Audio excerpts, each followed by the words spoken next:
Hmm. Put it here.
There we go, bit of gold leaf.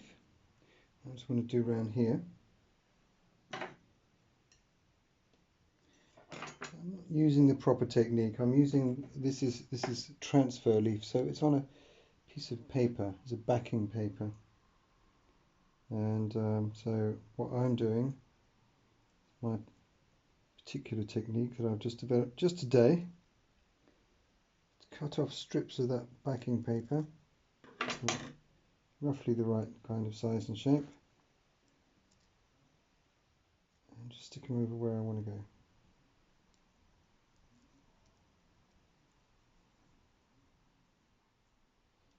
There we go. So I just cut them with a pair of scissors. Ah!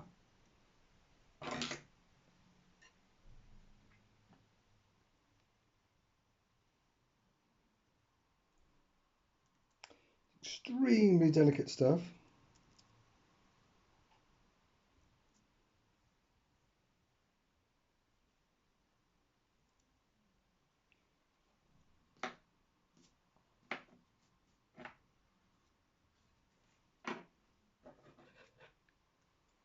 So here's the sheet of the gold leaf.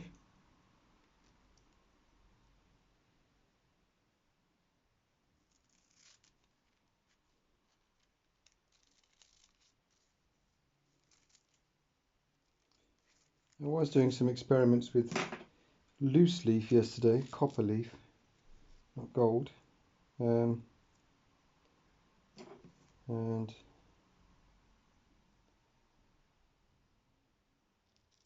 was interesting. Whoa, that's gone. Ah, see, if you touch it the wrong side, it just comes off in your hand.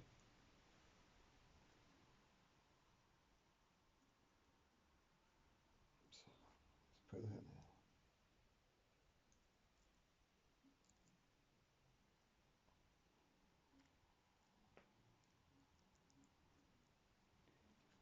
Just another little bit in here. Maybe some more there.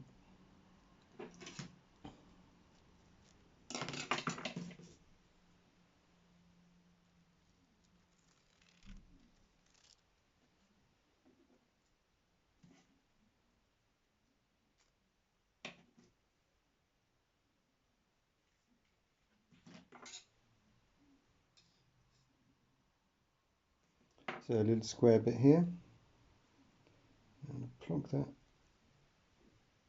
over there.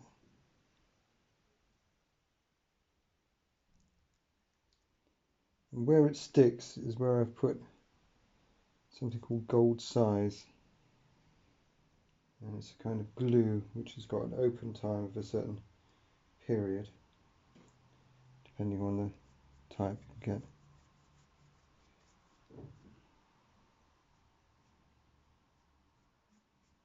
I might need to go over that again because some bits haven't taken. Maybe I forgot to put the size on there. So on my brush, a little bit of gold size. I'm going to put a little bit more in here,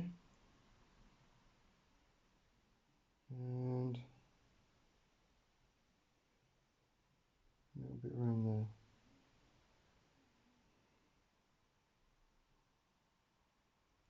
That should do it.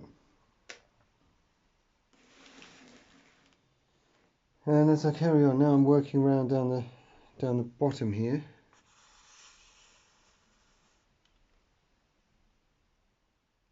So I've done the other legs. I mean, in the broadest sense of the word, is it's a monolith. It's not got legs. Individual legs on an elephant.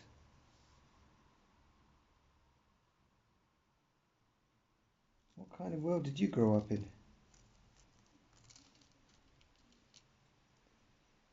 No, all my elephants, whoops,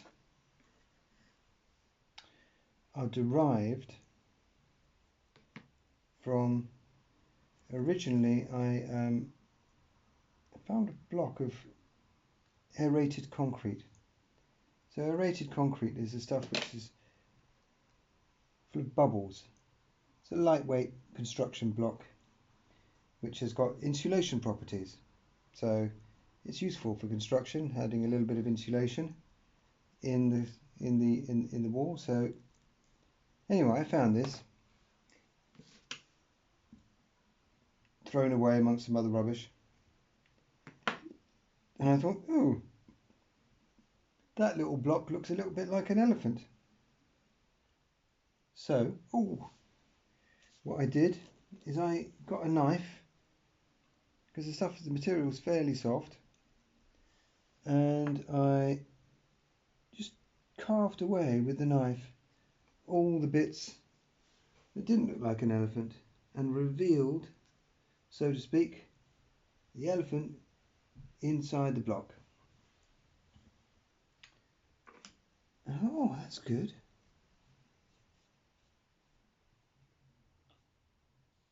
And my dear departed friend Jake said, oh, I really like that. Can I buy it for my mum? So I said, yeah, you can buy it for your mum. £50. He said, okay, £50. I thought, I'll make more of these. But I didn't find this stuff just lying around. I found that one bit in a skip that time. So I went to a builder's merchant and I found these blocks, which were not offcuts like the one that I found, like the bit that I found, but full-size blocks. And a building block is roughly the size of these elephants. And so the elephants were derived, the shape itself was derived from the size and the shape of the material that I originally found.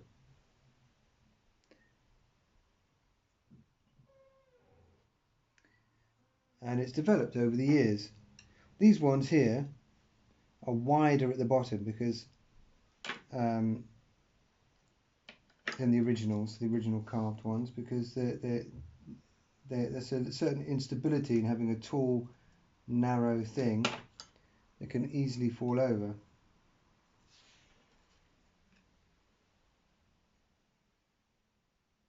So I added bits before carving the original for this elephant.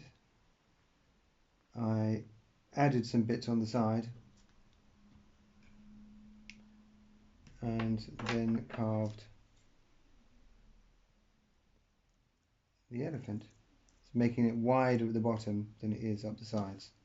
which is better. And the next one possibly I might make even wider. We'll see.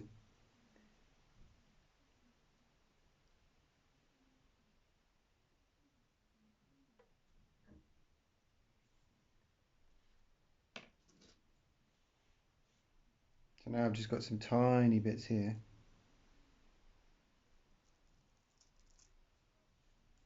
Let's make these little flags.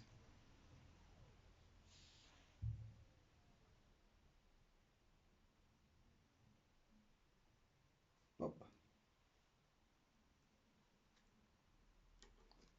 Another little flag.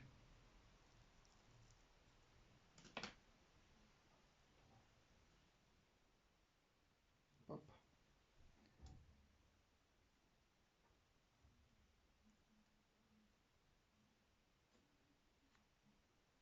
Okay. Well, there's a bit left on there, so what I can do that is I can use that. Oops. To do that one.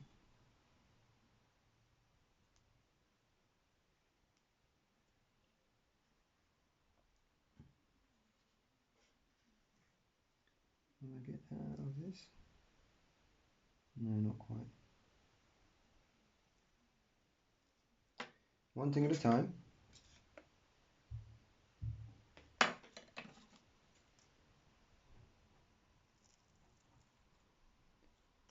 Okay.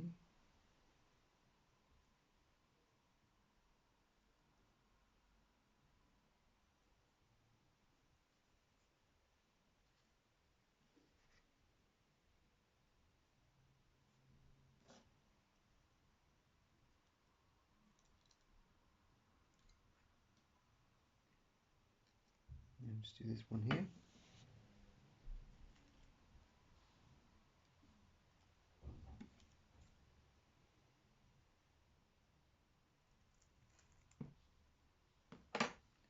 I'll try not to be too wasteful with the gold.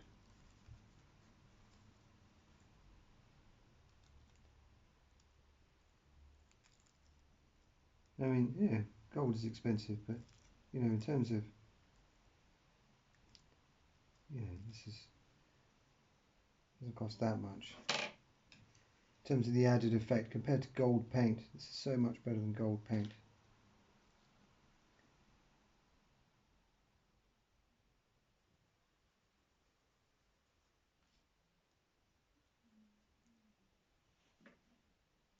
Okay, one more, last one.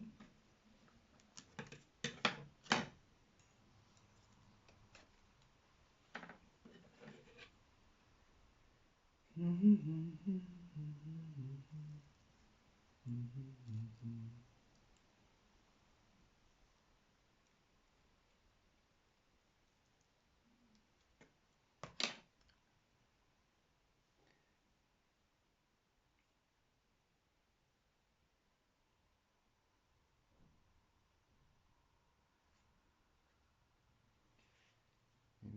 Right. Brushy, brushy.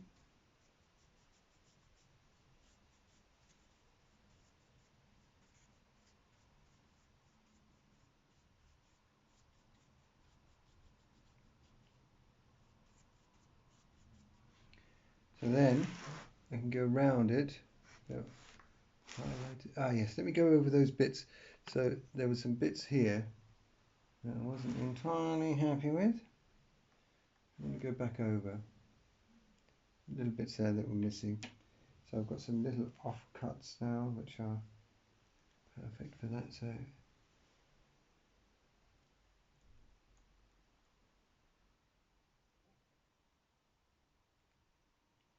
oops.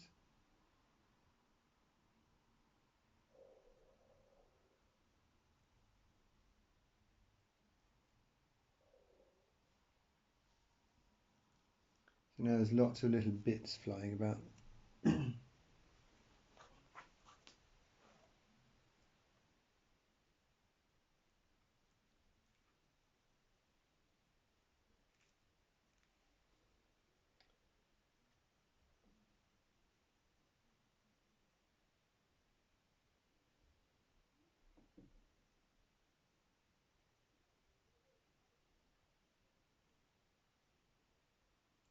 So, you know, I didn't give it really long enough. Normally the size, you have to leave that for a little while before it gets tacky, it gets the right level of adhesion. If you do it too early, it doesn't stick. If you do it too late, it doesn't stick. Or if you do it too early, then it might stick, but it doesn't. But there's something funny that happens with it. It's not doesn't look as good.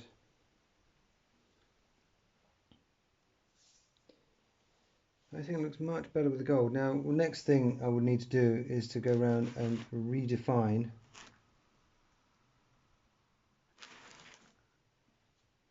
all the areas. So go over with some white back around the gold.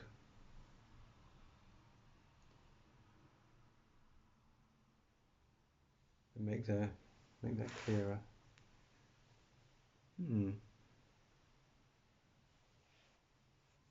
Quality. There we go. This is Pure Love transducer number 3, I believe.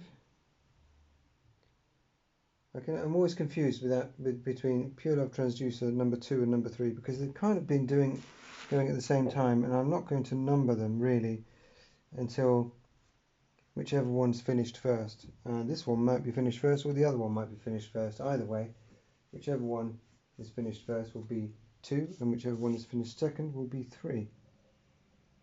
But they're coming along nicely. Really, really love these eyes. Love the gold bits. It's looking good. I'm happy with that. And I might still put the sigil in the centre of that heart. The sigil, which means Pure Love transducer. There we go. Bronzer, another good day.